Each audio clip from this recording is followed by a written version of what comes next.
Welcome back to the LCS Academy, powered by Verizon. I'm Mazel, joined by Joshi and Mad Magical. I'm Ham. Yet again. What? I'm Ham. You told me to ham it up. I'm Ham. I told you to be Ham. Yeah, Not ham it up. I told you to be Ham. Oh, Physically be Ham. Well, that's what I'm saying. I'm Ham. I am Ham. Well, hey. Team Liquid Academy, Team Liquid Honda Academy, still up to their normal stuff, I feel like. It was a little bit longer. I feel like they were probably sweating a little bit at the time. Yeah, I wouldn't consider that normal. It's a dub. I feel like that's normalcy for That's Team definitely Liquid Academy. normal, right? I feel like I actually know this. I have not casted a single Team Liquid loss yet. They are continuing to look absolutely stellar so far. And Team Liquid, right, like, I had questions. They made a couple of mistakes. Young got cut out the one time. We saw that Armeo allowed Hyper to come in to take away the Mountain Dragon. But still, Team Liquid, they're making all the right macro moves. They are pressuring TSM and forcing them to make mistakes, playing the 1-3-1 towards the end with both teleports. Team Liquid were able to come back and lock down TSM before the death ball ever came online.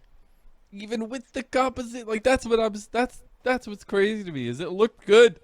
They just never got there. The train never reached its destination. I'm Ham. But speaking of can't do that to me. Speaking of trains reaching the destinations, we're gonna reach the halftime segment here.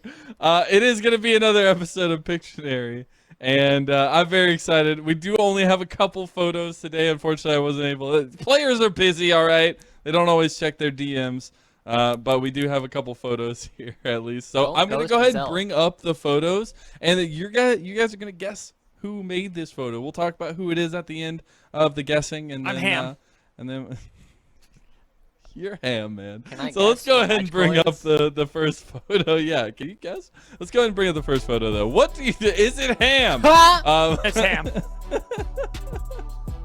Okay, so trying to guess what the picture is. First of all, I gotta set some stories, right? The DM I sent to these players are, what is your favorite thing in League of Legends, right? Ham. Like the photo that is drawn for us is supposed to be one of their favorite things in League of Legends. Definitely Ham. First of all, we're gonna do this as a two-parter. Okay. What do you think the photo is? What in League of Legends is this? Is not Ham is not in League of Legends until they make a Ham-based champion, a butcher or something. I'm not gonna. They have Butcher Mundo. All right, you got me there, Josh. Okay. The only thing that I can really think that this would be like biscuits.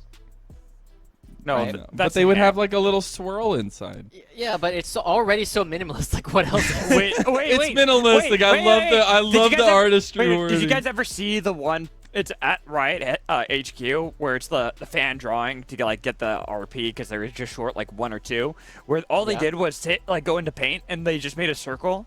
And it was like the red pool to be Vladimir. Maybe this is a comeback of that artist. Yeah, that's who knows? That's what this is. It's a Vladimir pool.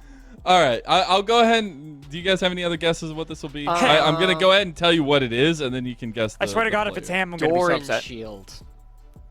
No, you're both wrong. It's not Ham. It's not Doran Shield. It's still not Ham. It is a Nunu Snowball apparently. Is what they're going with. Yeah, which hey, quick, easy.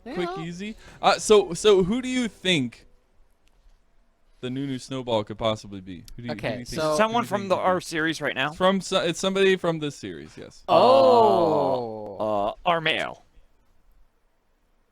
Bradley. Right.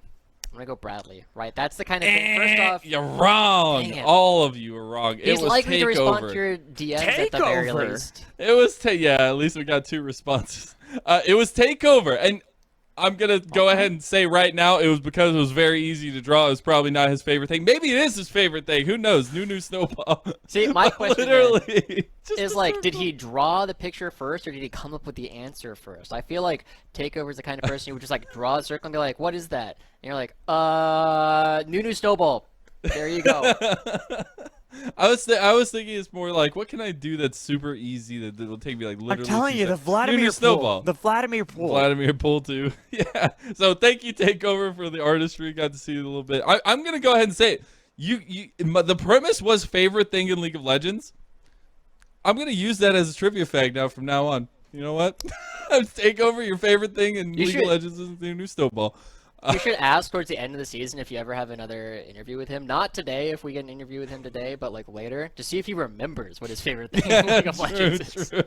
He's probably not gonna remember. Anyways, we got another photo. Let's go ahead and bring up the second photo. This one's a little bit different than the other one. I feel like it's got some angles. It's got some differences. That's a Yasuo. Wait, I'm pretty sure that one is Ham. But how did you guess it already? The player and the thing. Oh my god.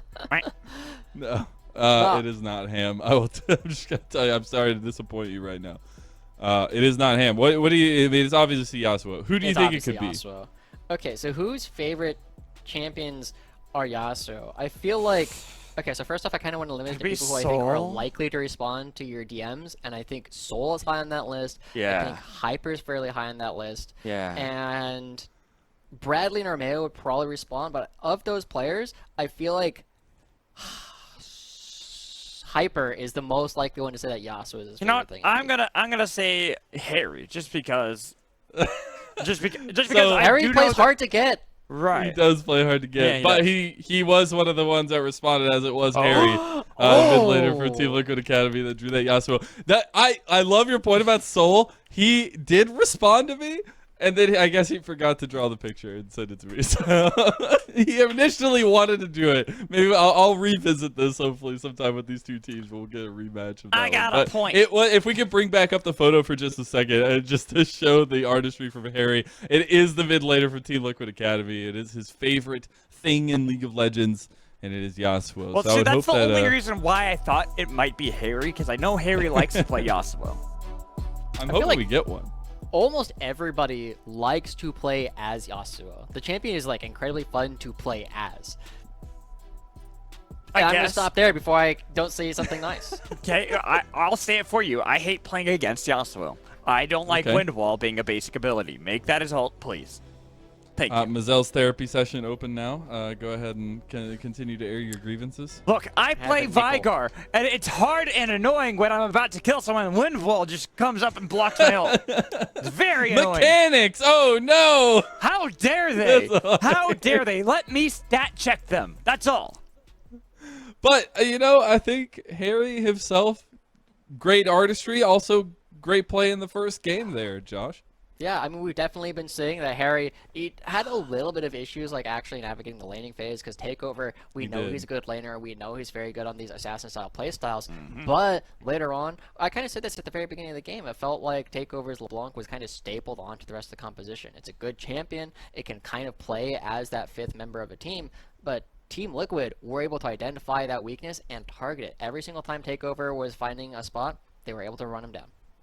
Yeah, I think so. And as we take a look at that game, especially look at some of the highlights here, Magical, I think there's a lot of things to be said for TSM Academy on the blue side, having found some early, I guess, shenaniganeries is a word for it, but I think still, like, not getting to play out to their win condition. Well, I feel like the big thing here is that they underestimated the power Team Liquid have in the mid game. Like, they get this early kill, which is nice. I actually like that play, but it's this top lane play where you could tell they did not respect how much damage and how much survivability the side of Team Liquid had. Like, Bradley barely living, they just didn't focus him enough to actually pick up the kill. The TP from Yon as well. They are always willing to collapse. Team Liquid Honda always had the proper position to constantly punish TSM at the pivotal moments, which was the mid game, the the first item spike that Team Liquid would have. Yeah, and I feel like we're kind of being a little bit harsh against TSM, but I also feel like if they played this exact same draft in a very similar situation, this would have beaten most of the other Academy teams. Yeah. Right?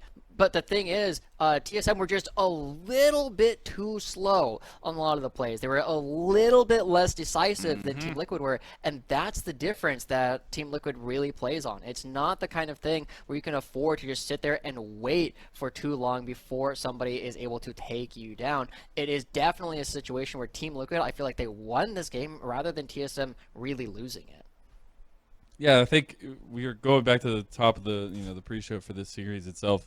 I do want to talk about, I already talked about Harry. I want to talk about Takeover a little bit. We saw, the riskiness, those crazy plays. We got to see a little bit of that one, of those in this one, Joshi. Yeah, also this W, right? Onto Shane. Ready? Ready? But, Yeah. First. That's a gamer Second. moment right there. yeah, I definitely think that like Takeover, he played quite well. He was looking for a lot of his angles, but he just wasn't able to get in. He tried to look for a couple of these flanks, and we know we've prided other players like Pretty for being willing to have incredible patience waiting for the right moment. But Takeover was a little bit more of a forcing player, and he ends up opting into some of these front to backs, which is, you know, the rest of his team is very good at that. But at that point, you were wishing you were playing like a Victor or, you know, an Oriana or an Azir, something that likes playing that style of gameplay. And it feels like Takeover, he figured it out towards the end, but at that point, it was just a little bit too late and a little bit too slow.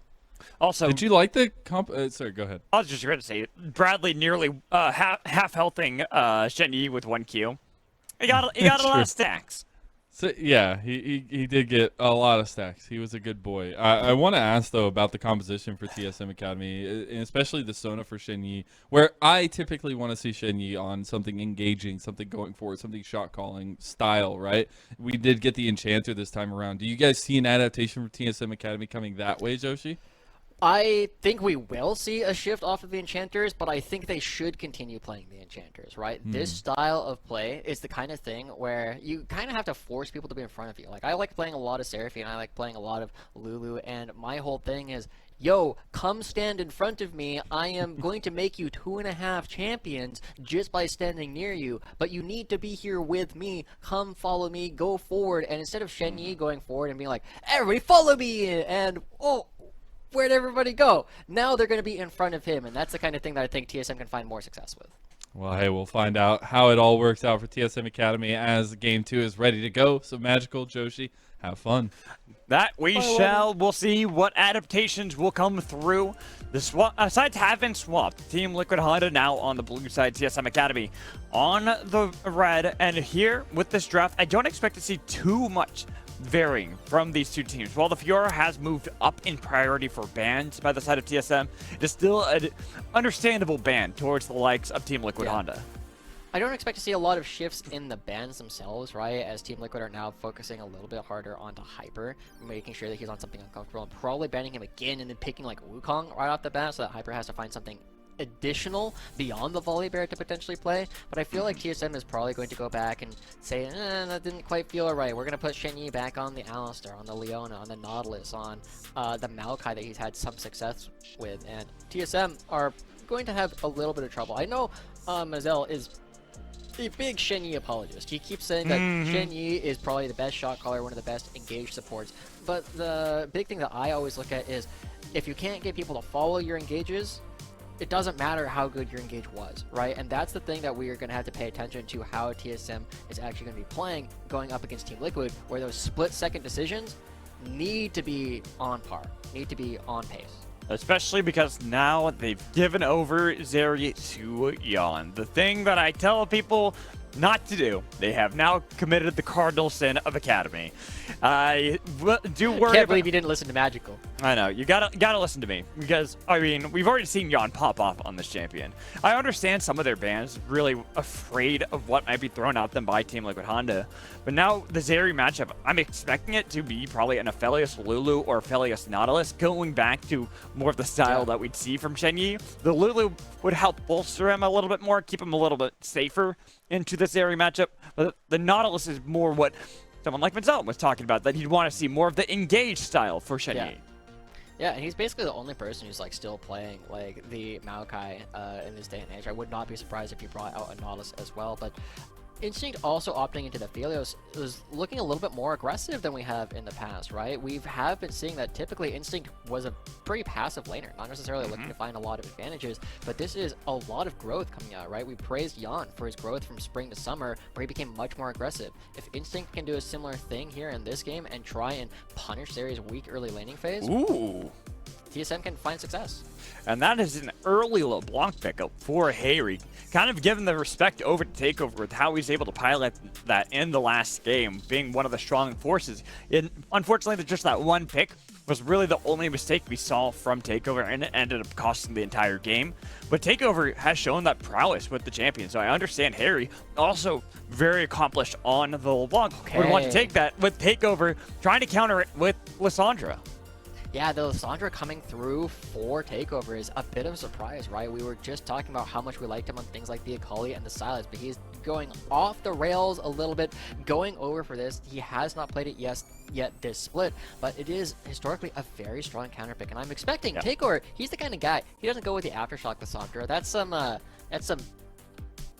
can't say that word. That's cowardly. Some, cowardly. Yeah, cowardly stuff. Yeah. You gotta go with the electrocute. You're looking to blow people up, maybe even the combat in order to just look at Harry and blow him up with one single rotation. You set things up for Hyper to come in with the ganks, and that's kind of player Takeover is looking to be. He wants to show he can't just neutralize this lane, but that he can win it.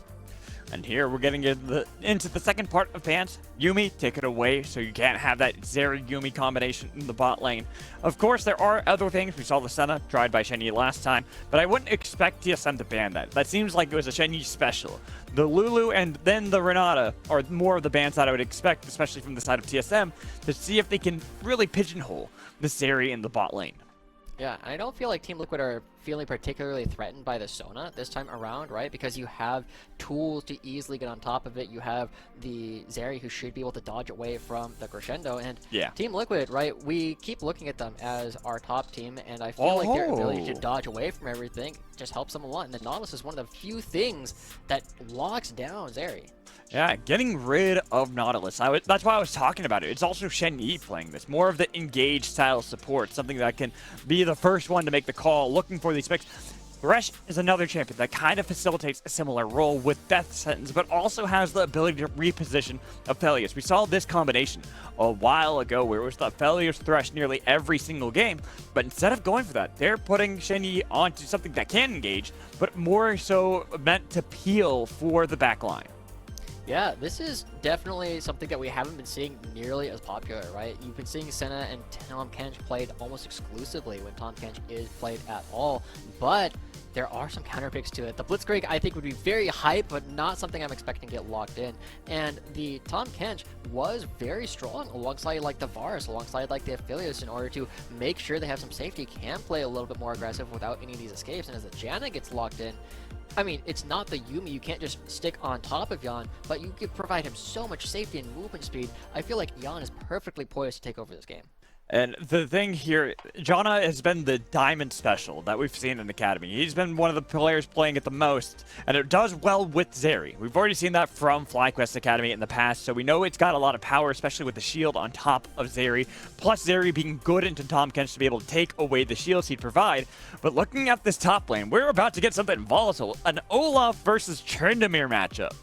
Yeah, this is kind of wild, right? This is Bradley's most played so far in the summer split, and he's not unique in playing it. A lot of other people have dabbled with it, but he's unique in how much he has been using it, and he's had some mixed success on this champion, right? He tries to run people down, but it's very difficult to catch a lot of these members. With the Tahm Kench shield providing a lot of safety for Instinct, with Soul going with the Ghost to just kind of run away, I'm going to be paying a lot of attention to how well Bradley's actually able to build up an advantage in this lane if he's going to be able to threaten Soul's life before level 6. Well, and to me, I'm looking at both sides. TSM have a 4-1 composition with Soul on Tryndamere, but I'm looking at Team Liquid Honda, and they have a 1-3-1.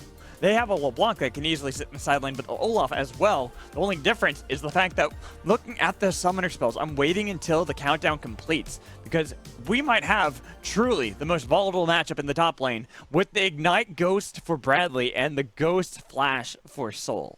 Yeah, I mean, it's a very typical thing that you'd look for on the Olaf. You take the Ghost so you can really get on top of people, and we've seen Tenacity have a ton of success on this champion looking for all these flanks. Bradley hasn't been quite as effective looking for these flanks. We know that previously when we were looking at like Proving Grounds Finals, every time he was looking for a flank, he got marked by Busio and wasn't able to get in. Now, Team Liquid, they're trying to build him up. I would argue that right now, Bradley, while he's still a decent top laner for Academy, kind of feels like the 5th player on the team, and so he's having a lot of freedom to kind of explore different ways that he wants to play, and so far he's been really liking the Olaf. Well, let's see if he can feel more like the #1 player on Team Liquid Honda Academy in this game to close out a 2-0 victory over TSM Academy, or if we can get a tied series 1-1. Loading up onto the Rift for our second game in our second series of the second day for Week 3. They are ready to battle. They're ready to rumble. I want to see how the top lane matchup unfolds. And as we take a look across the Rift, there's not a whole lot particularly surprising about anything that anybody's doing. So I feel like looking at this, the champion that is the most surprising to me that is actually picked up is this Janna, right? And it's not surprising the fact that it's a weak champion. It's the, it's mostly the fact that nobody else has been playing this so far. Besides Diamond, yeah. Yeah, besides Diamond, and once you actually have the disengage that this provides, it's difficult for Hyper to get in, it's difficult for Takeover and Shen Yi to get in, but it does require some skill from Ayla to actually pilot. He needs to make sure he's not the one that's getting engaged upon, because as long as his Monsoon is available and he's not crowd control at the beginning of it, he can deny TSM from getting in on any of the rest of Team Liquid. It's hard to deny Alessandra from getting in. The Claw to be able to really make up for some distance as well. The Frozen Tomb to lock down someone like Zeri. It's a good tool. It's almost like what we see when we see Camille's drafted into a Zeri composition. Something that is reliable at locking down the highly mobile ADC. Would you say she's undeniable? Huh? Unforgettable? Huh? I'm confused. What's going on now? It's hard to deny Takeover. Okay, yeah, Don't worry about it. It's definitely hard to deny Takeover. You're right.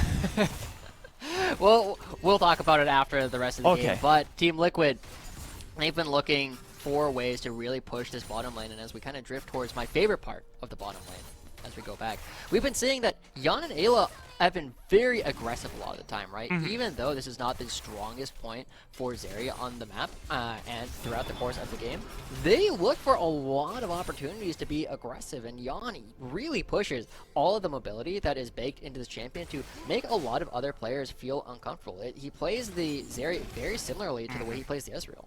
Well, and speaking of making people feel uncomfortable, Instinct and Shen Yi forced underneath their turret.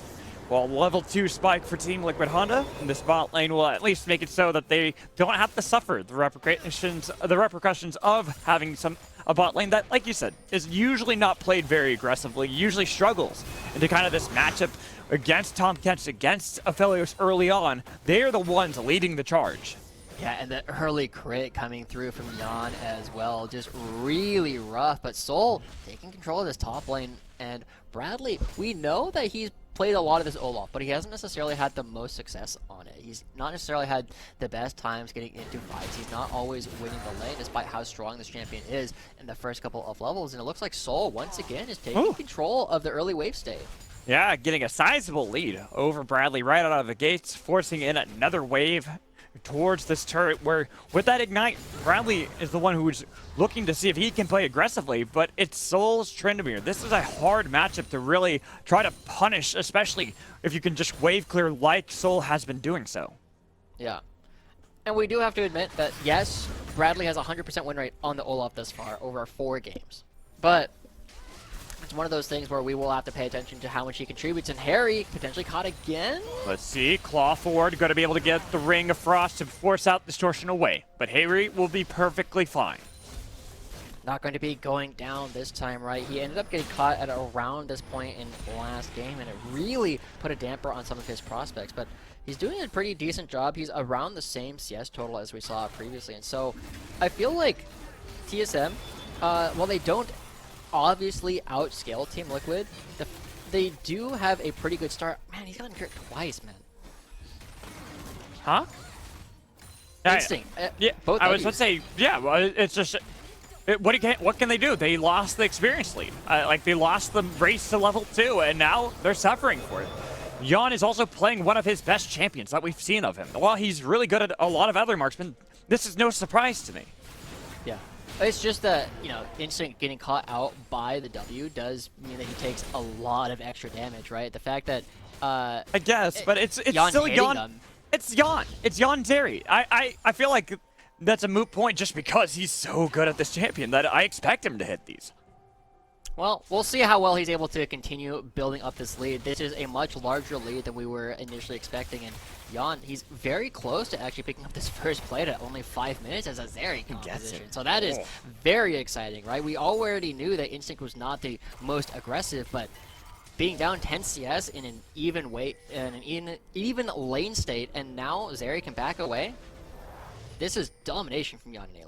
I feel like this is also kind of innate when you have an Enchantress in the bot lane compared to a melee support, where you're able to really bully around, especially because Aphelios doesn't have the most consistent long range, especially as you swap through guns, you can get bullied, but now Shen Yi has found Armeo and Ayla. Hyper's right behind him. Shen Yi's taking the brunt of the damage with the thick skin utilized, and now the Tornado getting the knockup, but they didn't complete the kill onto Shen Yi. Still alive. Maybe they want to just spoon feed it over to Jan, but the flash over the wall coming in from Shen Yi. Flash reciprocated by Armeo, and first blood will be secured by Jan with the W snipe over the other side. Takeover uses the Frozen Tomb, looking to see if he can get one kill back, but Armeo still surviving, still thriving, and Hayri making sure they get a double kill for Jan right out of the gates. Oh boy. Yeah, suddenly Jan on his iconic character getting a double kill to start, now looking to play up against Instinct. Armeo has no HP, but he still thinks he can do this potentially. This is absolutely wild. The fact that Jan picks up Shen Yi, the fact that they get Hyper on the backside, I feel as though this game went from being already very tough to almost unwinnable. This is the same kind of start that Jan had in their 18-minute 37 game against Immortals, and now TSM are under threat of getting speedrun.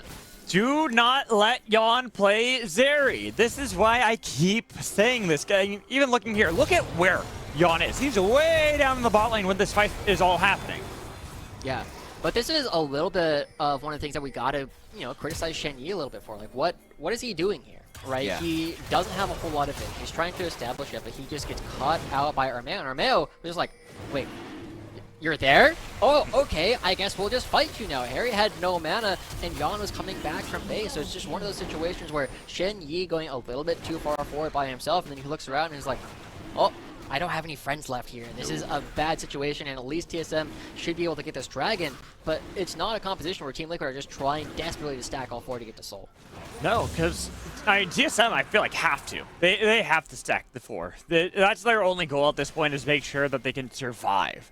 Because with Jan having those 2 kills early on, he hasn't faced those items that he has were before the fight. He already had Berserker's Greaves and a longsword in his inventory, and once he goes back, it's going to be even worse for Instinct and Shen Yi in this lane. And it looks like we got another replay to go over. What is this? Bradley and Soul fighting? They're hitting each other? Well, this is the stat check. So these two both are just stat checking one another. Bradley shield. Yeah, let's see. Let's see. Oh, nearly. One more axe. He could get it. Undertow. Oh, flashed away. Okay. So we did have a lot burned on both sides, but nobody dying. It's still worthwhile to note, because if you look at the summoners, neither top laner have any. As soon the Ghost will be up, but bigger for Bradley is the Ignite will be up soon. So if he looks to fight again, he should be able to actually kill Soul before he can really escape. Yeah, even though that is all true, I do want to praise Soul a little bit, right? You were saying that it was one of the opportunities for TSM to try and find advantages. We are seeing that in both lanes, it feels like Soul has been doing a good job all on his own, and now taking a page out of Nasty's book, trying to take this Rift Herald. Yeah, and Shen Yi showing up too to make sure Soul will secure the Rift Herald, getting it for TSM, while Bradley acts. Oh! Oh, the undertow! Tragedy, tragedy.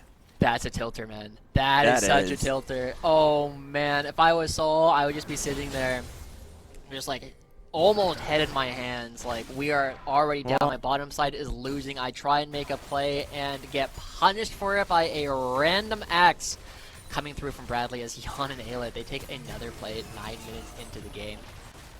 The only thing, oh no, Armeo did pick it up. Oh, that's even worse. I thought they were able to force out everyone from Team Liquid, but it looked like Armeo snuck his way in, grabbed the eye while Soul chased Bradley back to the top lane.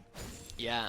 Okay, well, Armeo picking up the Rift Herald turns the play from bad to a disaster for TSM. And Soul, I feel bad because he did a good job playing his early laning phase. He was able to nullify a lot of the power that Olaf has in the first couple of levels, and he did a similar thing to Bradley on Nasus. Unfortunately, this is the first time he's gotten a gank.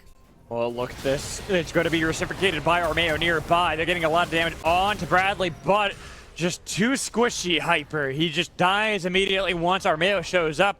Soul will run all the way back towards the turret. Should be fine underneath it. But they lost out on the gank they were attempting in the first place. That's the second time, right? Okay, so there was a gank earlier. He has ult, you guys. Yeah, I mean, might as well try to force it out. They've got a pretty big minion wave stacking up, and it's going to be a cannon. If they can at least punish Soul for overextending, staying way too long underneath this tower, he's trying his best not to use the Undying Rage, but goes for Gorse. Will be Soul now fighting away from the turret, goes back underneath, dodging the undertow. He's got an ability to heal up a bit, but he's got to be careful. That damage coming in for Bradley, and another undertow perfectly executed the kill onto Soul. No other team in Academy makes that play. Only Team Liquid goes for that, and that is why they are the best team in Academy right now. They play that so patiently. They wait for forever, and as Yan survives the engage from Shen Yi, like, that was so patient. The way that they actually executed that, most other teams can conceptualize it, but most other teams won't be willing to conceptualize it and execute at it. We'll take another look at the Rift Steal, though, from Bradley, and I want to watch this. Oh, it's semi-blind, right?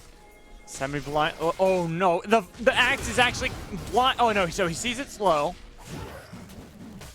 The actual axe itself, Was he blind. didn't see the HP. Like, he had a good Wow. idea, it was low, but knowing that, like, That's just incredible. I pray that Soul doesn't know that, right? That's the kind of thing that takes you from being, you know, mentally okay to, man, there's no way that just happened to me. And so now Bradley, he went from being, you know, doing all right in this lane, basically going even with Soul, to suddenly in total control. He's a level up. He's up 30 CS. He stole the Rift Herald. Soul lost 2 plates off the top lane, so Armeo can come back and repeat it. And now Soul, he doesn't even feel safe underneath his own turret while he has his ultimate.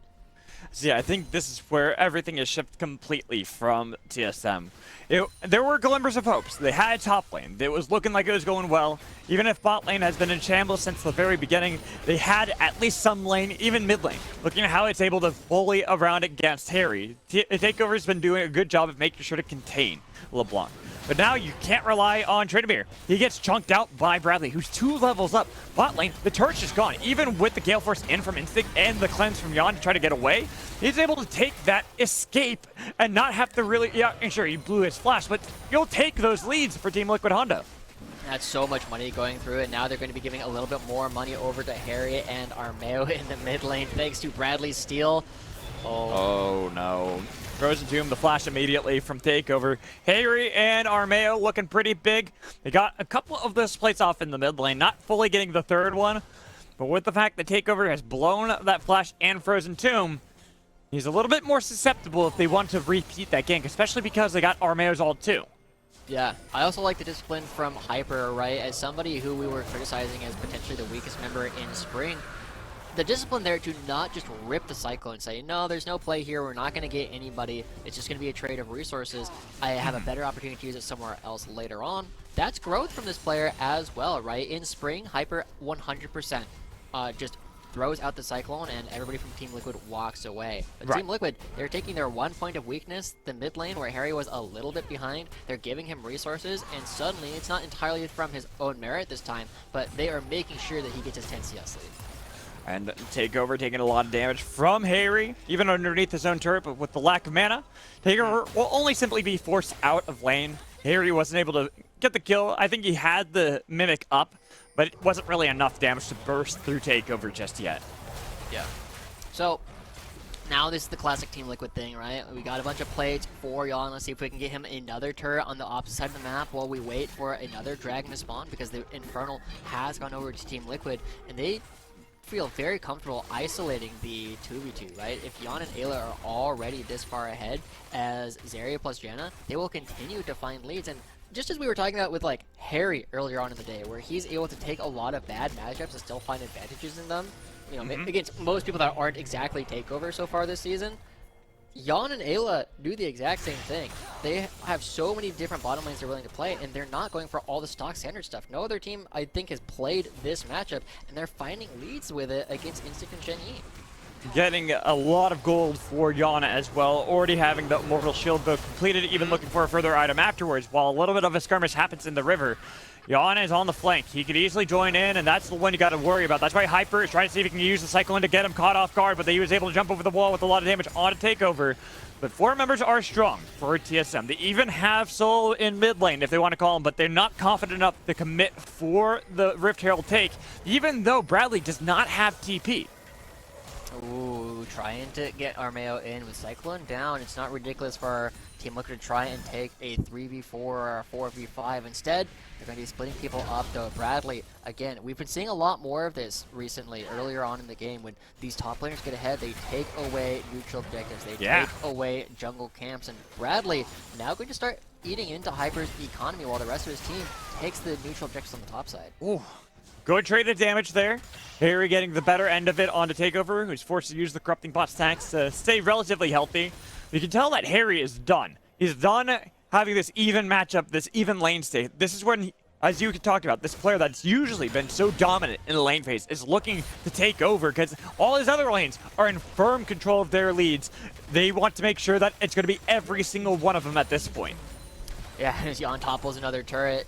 We are not likely to be seeing the 18.5-minute win coming out from Team Liquid, but we might be on track for a very near perfect game. The only thing that TSM have picked up so far is the Dragon, but as they start to lose gold in the top lane, in the mid lane, in the bottom lane, in the jungle, Team Liquid are slowly building up this massive gold lead, right? We talked about it before.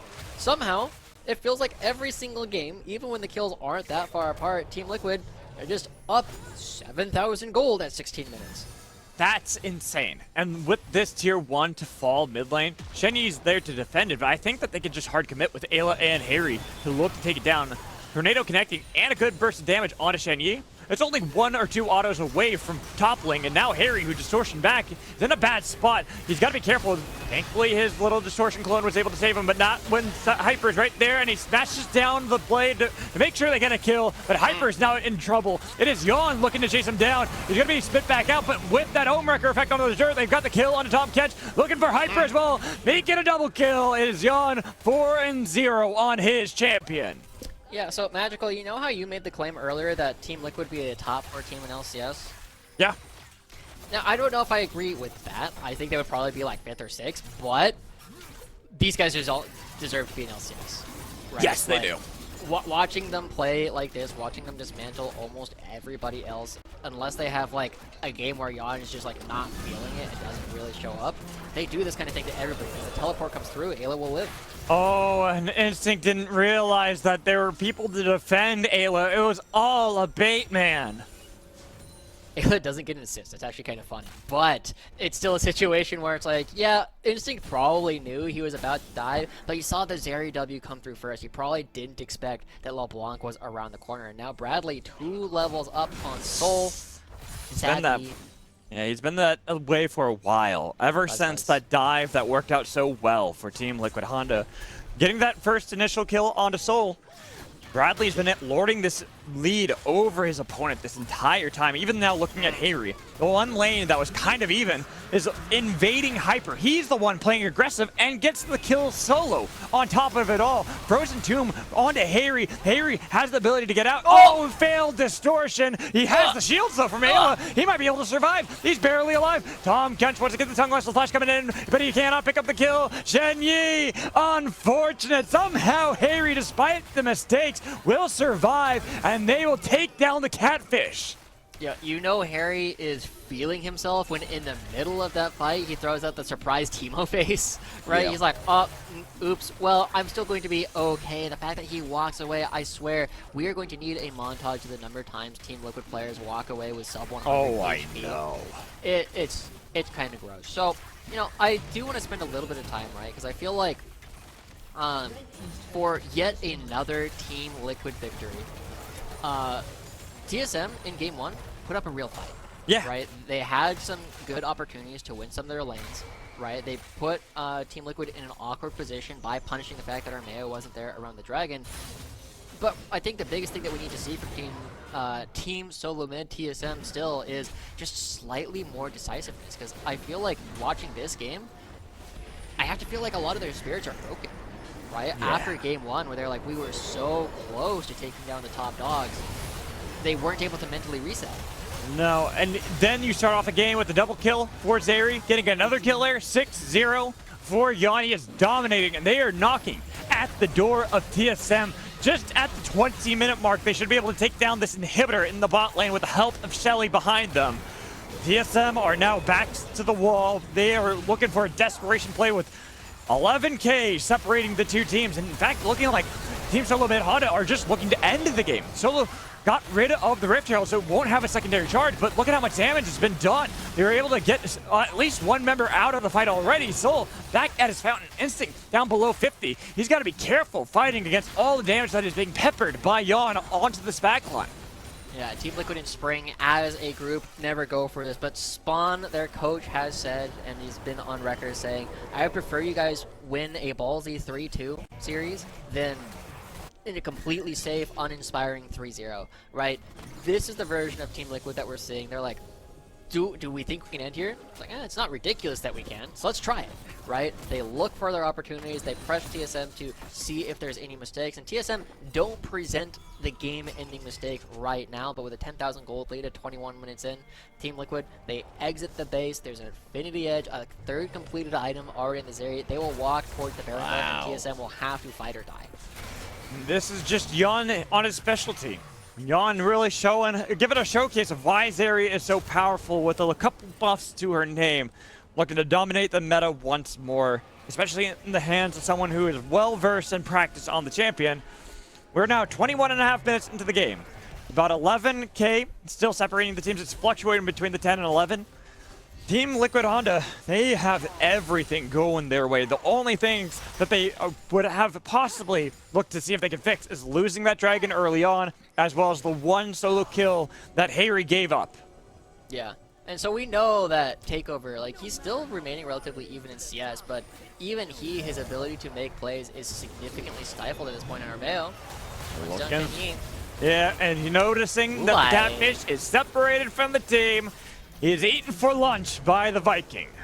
Goodbye. There's no Catfish left. No one on Tinder to play with. And so as Yon pushes things in, even taking a couple turret shots, does not care. They have everything they could possibly ask for. And again, this was so close to a perfect game. It's not the fastest game we've seen from Team Liquid, but I mean, when we are saying not their fastest game at 22 minutes. Right. That kind of shows the level of domination. It's nitpicking, and it's also just showing the level of domination Team Liquid Academy have had so far in the summer split. They are not only looking to reclaim the title of the champions of Proving Grounds, but they are looking like nobody can stop them. Nobody is on the same level, even though they suffered a bit of turmoil yesterday against Cloud9 Academy. They're back rearing to fight, rearing to take these quick victories that nobody is prepared for. So now, as we wait for double super minions to pour in from every lane, Team Liquid just lining up. They will clear out the minion waves, and TSM, see if they can mount a miracle defense and at least extend the game. I don't even know if there is a miracle defense they can have, unless you get some sort of pick onto Yon and then Harry doesn't do any damage. I just don't see it happening, because you have Armeo like that. Takes away the turrets. They're not a part of the equation, so they can easily take one of the next turrets and look to see if they can get the second one with the minions starting to pour into the base. TSM are just watching. They're in awe. It's a horror show for them. Their whole base is in tatters, and they're now losing the members as they got a double kill for Yon. They're inside their fountain, and TSM are looking like they're going to get crushed by Team Liquid Honda Academy inside of their own base. Yon doing so much damage, and they take victory at just under 24 minutes. TSM got slapped around this one. We gotta say it. Team Liquid again looking absolutely dominant. There's only been a couple of times where they've gone down. One, CLG with Luger, the team that we were asking, why wasn't this team beating other teams if they're able to take down Team Liquid so dominantly? And two, when we saw that King and Destiny, they finally come back and Cloud9 can challenge for the top of the table. But Team Liquid, they're wiping the floor with almost everybody else. They're in total control. Let's get these guys to LCS. I don't know what you guys are waiting for. I agree with you, Josh, but we gotta wait for that, unfortunately. Like, we gotta wait for our interview after this break. Make sure you stick around.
Welcome to the Verizon post-game interview. I'm joined by the mid laner for Team Liquid Academy, Harry. After a smashing 2-0 victory, not the only one you've had this split, as y'all have already broken the record for fastest game in Academy itself this split, but on top of that, have had multiple games under 25 minutes. What's that about, man? What's going on? Are you guys just built different or what? Yeah, I mean, I think for summer split we kind of changed our play style, and we want to be way more flexible and aggressive. And in scrims we're doing that as well, and we're transitioning that into the stage games pretty well. So I think we're playing very similar to scrims, and yeah, I think the fast-paced games are really fun, and it's working out for us. So yeah. During the durability patch, you're getting some fast games. Does that affect you at all? Do you think anything differently about the meta because of your quick games? I think, I mean, to be honest, I don't really feel the changes too much, like the durability patch, because our game times are really short. But I think for the mid meta, it's very like there's a lot of mages and all that, so it's not too fun. But I've been playing the Yone, which I really enjoy. So yeah. Hey, it does look like fun. Too bad I would never be able to do any of that stuff. Anyways, we had you're the last Team Liquid Academy member that we've gotten to speak to. You guys have been so dominant. We've actually gotten to have an interview with everybody, even the coach, Spawn. I want to talk to you though, Harry, a little bit about off season. Tell me a little bit about what you did. I know you were boot camping. Do you have any fun stories of your off season with the squad? I don't know about fun stories, but it was my first time boot camping in Korea, and I think the lifestyle was really enjoyable because there's a lot of food places, there's a lot of convenience stores around, and like the food there is really cheap and amazing. So I really enjoyed it, and I want to go back one time. So I know you yeah, were I mean, the it was a food good experience chooser. overall. You were Yeah, the I mean, food connoisseur last time we were at your guys' yeah, apartments. I'm sure you were choosing some good stuff. What was your favorite? What was your yeah. favorite meal? Do you think you had while you were over there? Personally, I'm a really big sushi fan, and the sushi there was way cheaper, but I think it was better as well. So Yeah. I went to like sushi train like pretty often, and I really enjoyed that. And because I'm like the only one that can really speak Korean, like from our academy team, I was like the translator for the boys, so that was my Just job. translating everything. You're the Yeah. food connoisseur, the translator. You're doing everything. Well, I want to talk about doing things with the team because you are sticking with the roster again for the split. I know you're already 3 weeks in, right? So you guys have had a track record in the summer split together already, but we haven't gotten to talk to you. How is it working with the team again? How is it working with the boys again? Like, do you feel confident in that fact? Yeah, for sure. I think the competition for us is pretty much just ourselves. I think the games we've dropped, we played really bad, and usually we don't play that bad. Like, so I think it should be a pretty easy split for us. Like, yeah, I think the aggression we're showing is really fun, like the game style we're playing. And I think draft has been way more flexible for us as well, so we're picking way more new champs and more picks. So yeah, I mean, there'll be new picks like along the way, so look forward I to was gonna that. say y'all got some dark tech in there. You don't have to unveil anything, but y'all got dark tech Yeah. in there. Yeah, you got some fun stuff. Yeah, I think all of us have like so many champions we want to try, and obviously there's not that many scrim days we can like get all the champions, so we're trying to make it work. You need to make like But a yeah, dartboard on the there's some wall. champions. Yeah. You blindfold Spawn, get a dartboard on the wall, and have him throw darts and see what happens. Yeah, just pick a champion. Yeah. Anyways, though, it's been a pleasure getting to talk with you, Harry. I want to give you a Yeah, chance to thank give you. any shout outs, anybody you want to talk about before we let you go. Yeah, I mean, shout out to our fans, like our sponsors, and Honda. Obviously, there was a recent big deal with them, so yeah. So thank you. Thank you, Harry. Have a wonderful day and have a wonderful night until tomorrow, where you're right back at it again. Yeah, thank you. All righty, I'll go and bring back Joe.